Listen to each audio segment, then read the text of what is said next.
All right, breaking news, and I thought I would share with you the news that I heard with everybody else. In fact, I was at work and someone texted me, "Hey, did you hear?" And I'm like, "No." And AtariAge has been purchased by Atari. And there's going to be lots of thoughts about this, and you may not know what AtariAge is. If you don't, I'm here to talk about it. AtariAge is a forum where collectors and enthusiasts of Atari and classic games, consoles, and handhelds converge. It's been around a long time, 25 plus years. Ran by Albert, and long story short, sold it to Atari, and Atari is taking it over. Albert's now an employee of Atari. He's his game historian. He's going to moderate and run the site still, and that's that. And so there's been a lot of rumors and discussions. As recently, I did a video talking about how AtariAge was getting rid of any unlicensed games in its store, and now we know why. And so this has probably been going on for a while, and just want to talk about it. I have lots of thoughts about this, and I am in a very unique position. I'm a content creator. I'm a previous show organizer. I'm a long time AtariAge user. I'm not just kind of a fly by the night talk about this news wise. I've been on the forum for 18 years. I was there around 2005, around the time Digipress was kind of on not doing so great. Digital Press, another website and forum for games. And AtariAge is a forum where it doesn't talk just about Atari, but it covers all things Atari, different systems, platforms, computers, prototypes. It also talks about Intellivision, ColecoVision, Sega Genesis. It's really branched out and supports even stuff like TI-99 4A. And it's a great resource if you want to find out about a lot of classic consoles. And a lot of people are worried. So the news broke and lots of opinions definitely flooded. There's a post and a link below where Albert then tries to answer some of the questions. So first and foremost, AtariAge is planning on just moving forward normally. And so a lot of people are worried, is this going away, that going away? Other than the recent changes of unlicensed games, the things that he sells currently are going to stay. It looks like he's going to continue to offer, homebrew people that want to post things should be fine. It looks like this could be a positive step moving forward, because here's how I look at it. I am cautiously optimistic about this merger. I think this is good. And part of the problem is AtariAge means so much to people that utilize it. It's independent. It was independent of Atari. Lots of people have opinions about the current status and current Atari. It's a different company technically. A lot of people will call it names. I'm not in that camp at all. I'm definitely seeing the positive of what Atari has done. Now let's look at what Atari, the current Atari, what they've done. Now they've supported the VCS. Come Christmas time, it'll be 3 years. And they're releasing more games than they ever have. It hasn't sold great, but they've continued to support it, problems and all, but at least they're still supporting it and backing it. It's been on the market almost 3 years. I think that's longer than anybody ever anticipated. They bought Night Dive Studios. They are offering a new 2600 Plus that works with new television sets. They bought Stern arcade games. They've made a lot of positive moves, I think, to make Atari the best that it can be. And it's not a huge company, but I think this is a great move, and I support it. I support Albert. First of all, congrats, Albert.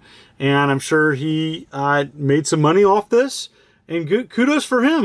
He's been running the site and running dog tired for a long time, just keeping up with orders. And so this is going to clear up a lot of the time for Albert to do other things. And so I'm really excited about that. And it opens up the door where maybe Atari can then inject some of the things that Albert wanted to offer on his site officially. I want to see more 5200 and Atari classic 8-bit computer support. Atari ST, something that often gets overlooked. I think there's a lot of questions people have about, well, is that going to be continued to be supported?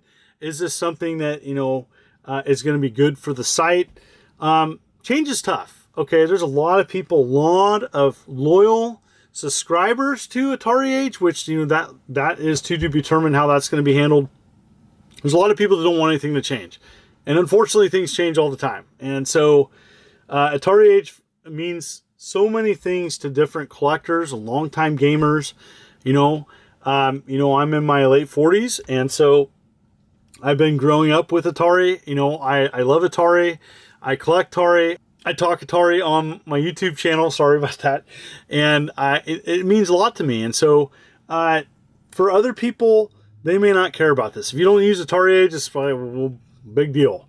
Maybe you don't care about Atari, but this is a big deal for many people. And I'm sure there's viewers that are on AtariAge or know about AtariAge, or maybe you're just curious on why they did it. AtariAge is such a rich, deep resource of information, posts. It's brought in computers, developers, aftermarket, hobbyists, enthusiasts, publishers such as myself, people that have been involved in the homebrew community, and this is a good thing. The thing that's positive about it is I think this is going to evolve the AtariAge store into something even better. And I'm hoping that Atari can work with AtariAge and offer those homebrew games on physical, and offer maybe a package for people that want to convert their game into physical, royalty fee or something. I'm excited about it. I'm really looking forward to seeing what they do, and I'm really happy that Atari's done this. Now, there's a lot of people that are suspicious, but you look at Atari purchasing Moby Games, and that was a while back, and things haven't changed too much. They've let Moby Games be them, and it's been a win-win. So definitely there's going to be people that are going to be on the fence or worried. If you're a long time, member of the AtariAge community, if not, you may want to check it out. There's tons and tons of information. It's helped me out so much as a collector, and I try to share some of that information that I got from AtariAge with you. And so that's my thoughts about it. I think I'm cautiously optimistic. I support this. I think it's a great move for Atari. I think part of the problem, though, is people don't have the relationship with Atari that they have with AtariAge. And so Atari, for a lot of people, is many different things. A disappointment, continuous failure. It's not the Atari it once was, and all that may be true, but I think, and I see Atari making some positive moves, and I am going in that direction. I'm going to give it a shot. I think actions speak louder than words, and we'll see. We'll see how the new AtariAge is. I am going to continue to utilize it. I post on there frequently, and something that I've done for a long time, and that's where I stand. So, in the comments below, what do you think of this? Are you, does it matter to you? Do you use AtariAge or do you not? Do you think this is a good move for Atari? Are you worried? Are you worried that it's going to change into something that you don't want to do? First and foremost, thank you. And let's be respectful of people's opinions. If you want to give your opinion, just be respectful to others and post it below. And I want to thank you for coming to my channel. If you like what you see, consider hitting that like and subscribe button, clicking the bell as I'm uploading videos every week. You folks are wonderful and beautiful. Let's keep it positive. This is Immortal John Hancock, and you take care.